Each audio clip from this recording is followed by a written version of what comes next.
say, man. I don't know her. She's too quiet.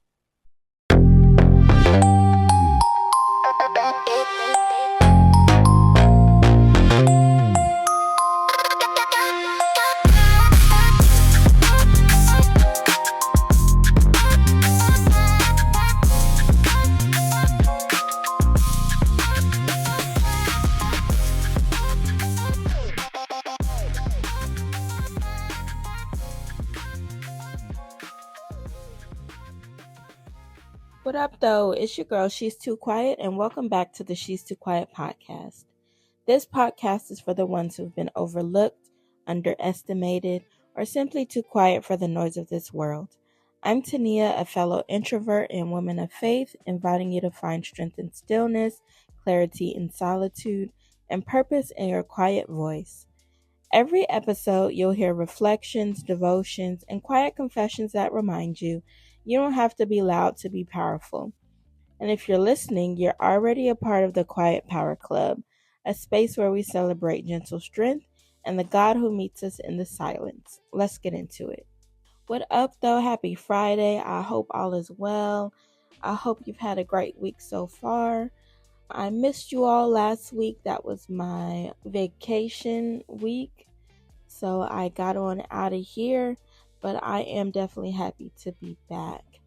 So today's episode is going to be a little different. I don't have a neat outline or a list of points for you all today, but I did want to just sit down and catch up with you because life has definitely been lifing, as they say. If you have ever experienced happiness and heartbreak at the exact same time, then I think you will understand today's conversation.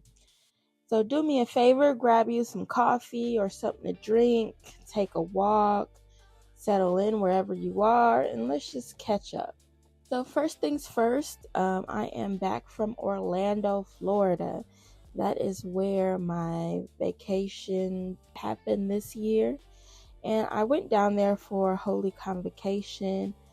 It was such a blessing to be surrounded by worship, good word, and just a community of people who are seeking God together. There was definitely moments that encouraged me and challenged me and reminded me why it's so important to stay connected to God and to community. While I was there, I was able to visit Universal Studios. I have never been to Universal Studios, so that was definitely an experience for me as well as my family.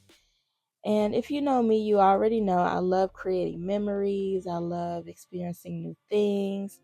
And it was fun to get away from work for a little while and everyday responsibilities. So I really enjoyed it. The weather was also very good. It wasn't super hot. There was a little breeze sometimes. And it even sprinkled a little bit. So it was literally like the perfect day to go. Before the trip really got going, unfortunately, I received news that kind of changed the feeling of the whole trip. So my cousin, he was killed tragically, and we received the news there in Orlando. And to be honest with you, that news sat with me the entire trip.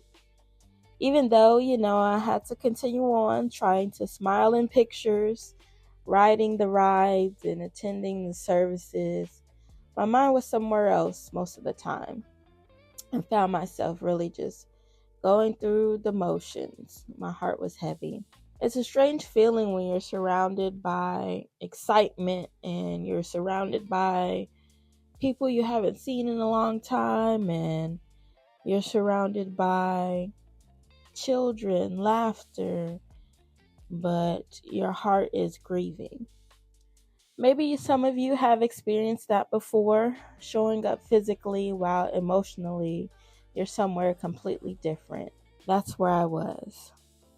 Before I go any further in today's episode, I just want to ask something of the Quiet Power Club. When you get a chance, if you can, please keep the Wilson family in your prayers. Grief is something no family ever wants to experience, but right now we're leaning on God's strength Your prayers truly mean more than you know. So please keep the Wilson family and every family impacted by this tragedy in your prayers. I would really appreciate that. So, when stuff like this happens, you can't help but think. And losing someone has a way of putting everything into perspective. It reminds you how fragile life really is. We're always talking about what we're going to do next week, next month, or next year, but none of us are promised even tomorrow. We get one life, one opportunity to love people well, one opportunity to forgive, one opportunity to tell people how much they matter. And once that opportunity is gone, there isn't a rewind button. There's no second chances. As quiet people, we tend to carry a lot inside. We replay conversations in our head. We think about the text we'll send tomorrow. We tell ourselves we'll say something when the time is right. We assume people already know how we feel. Sometimes we love deeply but express it quietly. And while there's nothing wrong with being quiet, this experience reminds me that some things are too important to leave unsaid. Tell people you love them. Tell your parents you appreciate them. Tell your friends you're grateful for them. Apologize if you need to. Forgive if you can. And encourage someone. Don't let fear, pride, or simply being reserved keep you from saying the words that could mean everything to someone. So I challenge you this week. Reach out to one person. You can call them, you can text them, write the message you've been putting off. Tell someone you love them. Tell someone you're proud of them.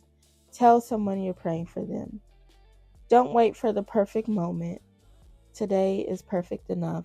Thank you for allowing me to share a little bit of my heart with you today.